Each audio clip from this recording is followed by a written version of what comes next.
respected audience worldwide. Allah subhanahu tabaraka wa ta'ala in ayah number 7 in Surah Al-Anbiya and in ayah 43 in Surah An-Nahl, He said, فَاسْأَلُوا أَهْلَ الذِّكْرِ إِن كُنْتُمْ لَا تَعْلَمُونَ.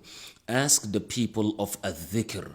So it means ask the people who will mention Allah's name when they are answering your questions. They will not say, I think, I believe, according to my humble opinion, I don't know, but. Because if you don't know, I don't know.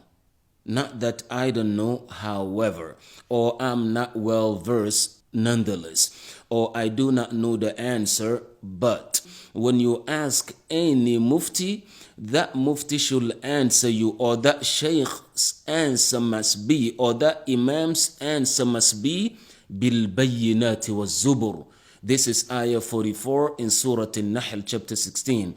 Allah said when you answer people, you have to answer them with al-bayyinat. Al-bayyinat means clear proofs. If your proof is not clear to you, or there are so many opinions that cloud your mind, it's better to say, I don't know.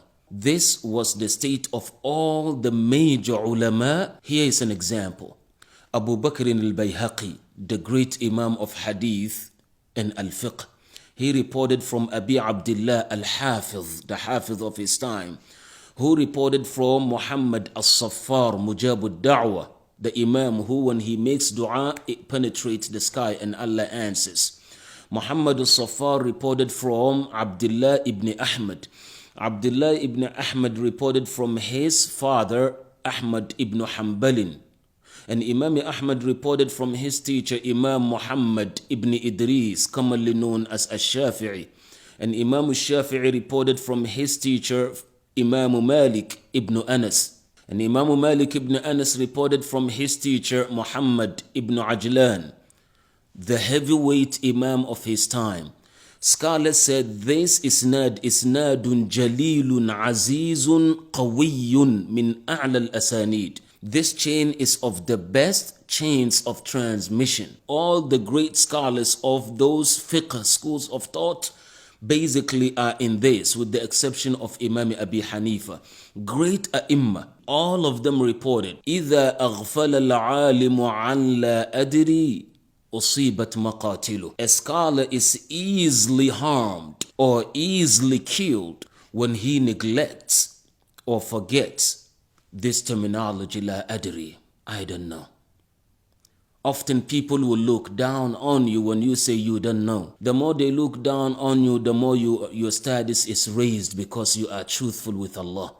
And Imam Abdullah ibn Mas'ud radiyallahu anhu arda was reported to have said, Man afta an-nasa fi kulli ma yastaftunahu fahuwa majnoon. Abdullah ibn Mas'ud, faqih al-sahaba, the jurist of the companions of the Rasul sallallahu alayhi wasallam, was reported to have said, whosoever gives fatwa and answers people in everything that they ask is crazy.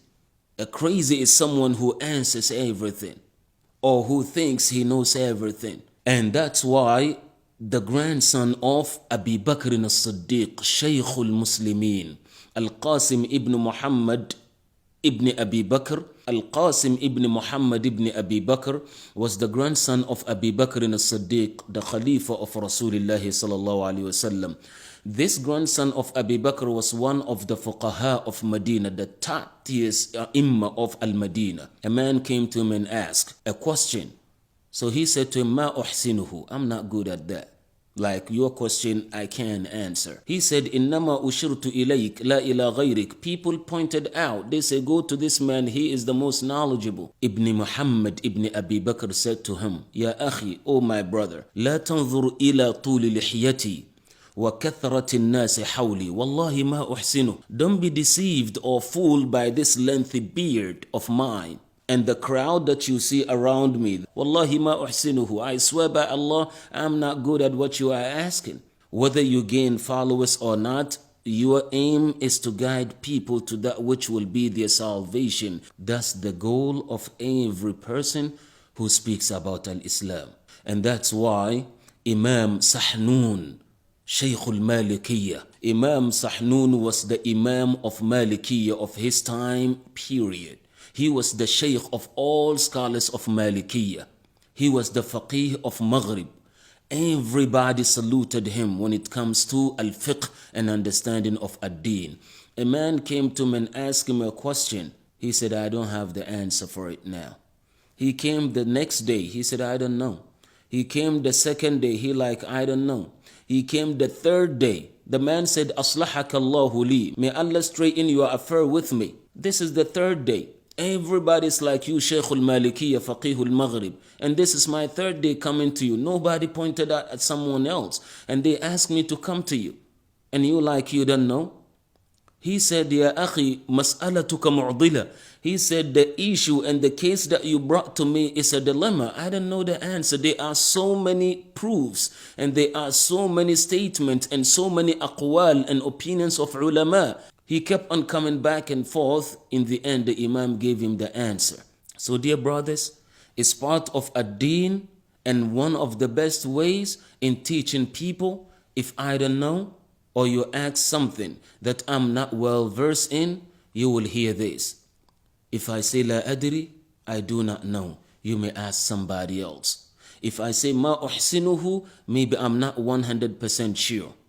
And in this case, it could be I may not know the person who is asking, meaning I don't know his background or her background or where the person is calling from or asking from, because what helps to answer appropriately is when you know the person's sometimes profession and where he or she is calling or asking from, the country of the person and the situation of the person. A person may say, well, but this is the deen, the answer is supposed to be the same. No, kalla wallah, it's not the same. Right now I'm sitting here. If a person calls from Australia and someone calls from New Hampshire or Vermont, the one from Australia is like, I did not pray Isha yet.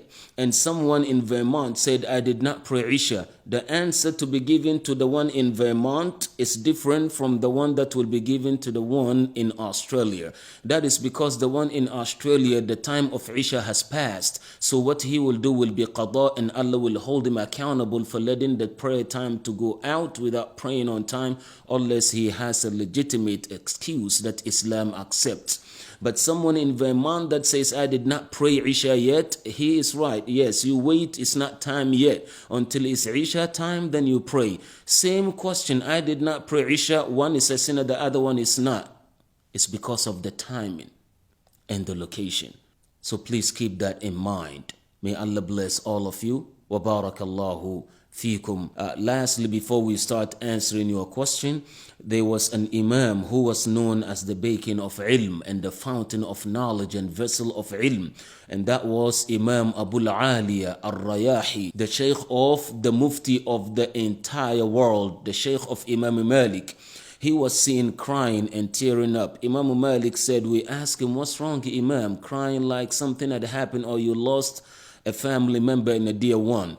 He was like someone was asked a question and he gave wrong fatwa. And then Imam Abu Ali al-Rayahi said, by Allah, there are some people whose hand must be chopped. They asked him why, did they steal? He said, even those who steal and have their hands chopped are even better than them, because a thief is only stealing people's properties, but those who are giving wrong fatwa, they are stealing people's religion from them. They are stealing people's deen from them.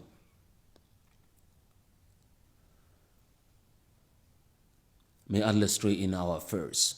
And I pray that those of us who are just not mindful enough in answering people's questions, may Allah make us mindful so that we come to the realization that this is the deen of Allah. It's not about who is happy with my answer. So inshallah, we will go ahead and start with the questions, inshallah tabaraka wa ta'ala. Barakallahu feekum.